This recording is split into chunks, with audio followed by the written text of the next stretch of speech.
Welcome to the Sports Show. I'm Andy Marks. This is Ocala Star Banner City Editor Jim Ross, and we're here today to talk about golf. And that's because Ocala has accomplished a sort of banner moment this year with the USGA coming to town for the Women's Mid-Amateur Championship.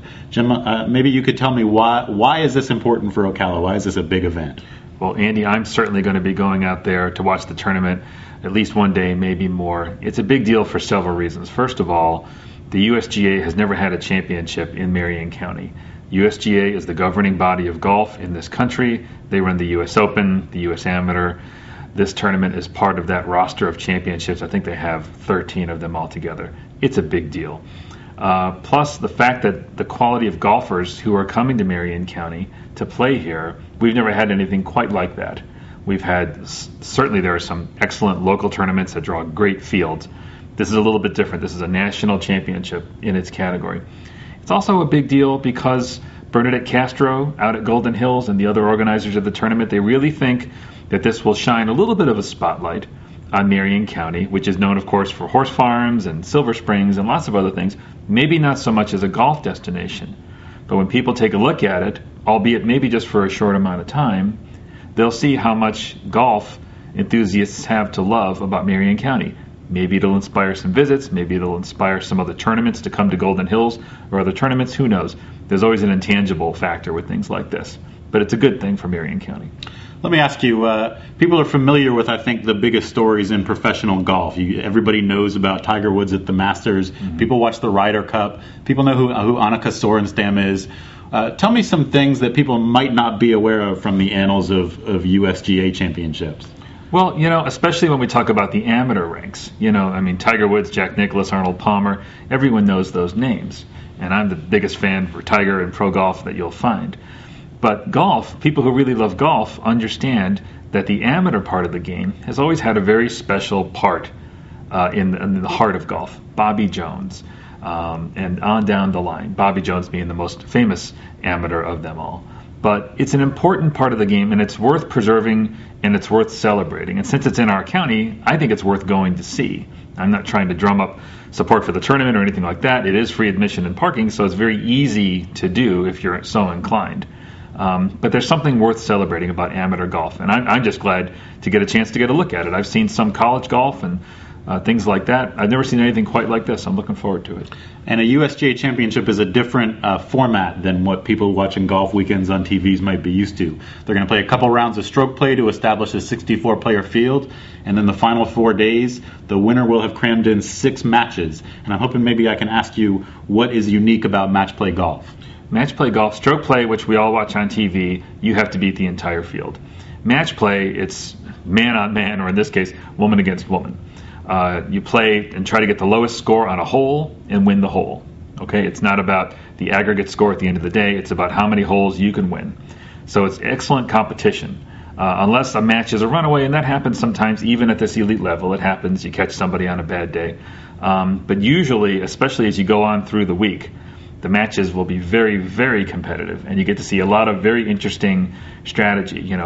Who gets to hit first off at the tee, and then how the other player responds, and the different way you handle a hole. It's a different kind of animal. It's very interesting to watch. Okay, so let's talk about the field for a couple minutes. It's a very interesting field. You have more history with golf in general than me, so I've had to do some research, learn who's done what, who the favorites are. It's kind of hard to say because the mid-amateur format, the requirement to play is you have to be 25 as of October 3rd to be eligible for the field. So we've got a lot of mainstays in the field who are accustomed to these championships and playing every year. But the wild card, I think, are golfers who are just turning 25, and some of them may be a golfer who thrived playing in the Pac-10 and for whatever reason did not attempt to turn professional. They may have just turned 25. We may not know who she is yet, but she may come in here and play the best golf. We have, beyond that, every end of the spectrum. I spoke with a woman named Diane Lang, plays out of Weston in South Florida right now. Diane Lang is a 3-time senior women's amateur champion. That's quite a resume, and she's also a former professional. She played in LPGA and mini tour events. She played a season on the European tour. You do that, you take a few years off to raise a family, and then all of a sudden you can play amateur golf again. And I think that's how she got here today. Same thing with Wendy Golden, a name that some of you might remember because she won the qualifier here at Golden Hills. Wendy Golden played at the University of Tennessee. She reached the Final Four in the women's amateur, which is just a highly prestigious event. She was in a Final Four with Kelly Keeney, with Sayri Pak. She lost to an Australian national champion. Wendy Golden is another woman who's had a couple kids. She took some time off. Now she's an amateur again. She shot a 74 at Golden Hills on a day that it was rainy and miserable and nobody else was under 80 save one golfer. And that experience here could give her an edge. I kind of liken her to Phil Mickelson before he won his first major. He had that albatross around his neck of maybe being the best golfer in the field to have not won a major before. I think that might be Wendy Golden. She may be the best amateur here not to have that USGA championship on her resume. Very competitive woman, and I think she'll be a factor.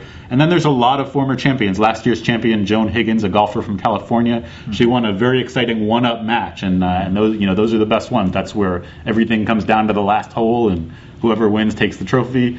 Ellen Port from St. Louis, a 3-time champion. She hasn't won since 2000. She seems to be a mainstay in the semifinals. So that's just a few. I have no idea who's going to emerge. Some of these golfers might not even make it into match play. Somebody I have not heard of may end up the champion.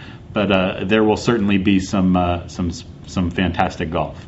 Well, and I think that's part of what makes this tournament so special. You know, when you watch on TV, you sort of know who the top players are, who's coming up the leaderboard. It's all, they show all this stuff. In this, it's more a pure factor of the sport. I mean, you could go out there and watch and just really see some things develop just in front of you. And without any expectations or knowing who did what last week or whatever, just sort of the pure competition of the day. And that's fun. And that's what's fun about sports. That's why people love, you could stop by and see a game, any sport and any level, and if it's a close competitive game, it's a lot of fun to watch. Right. And let me, I'm looking forward to seeing you out there. I'm going to be out there every day. And let me just make a plea to people. You may not have heard of these golfers, but this is a unique and special event. I'm thrilled to be going out there to watch some of these matches. It's my job, but it's not going to feel like work. I do think that golf players, golf fans around Ocala should block out one morning, afternoon, come out and watch a few holes, and you'll be glad you did. Golden Hills will be glad you did. The USGA will be glad you did, and this I think could certainly lead to bigger events in the future. So I want to encourage you to stay tuned to Ocala.com and the Ocala Star banner for coverage throughout. Jim, thank you for joining the sports show today, and we'll see you out on the course. My pleasure. Thanks.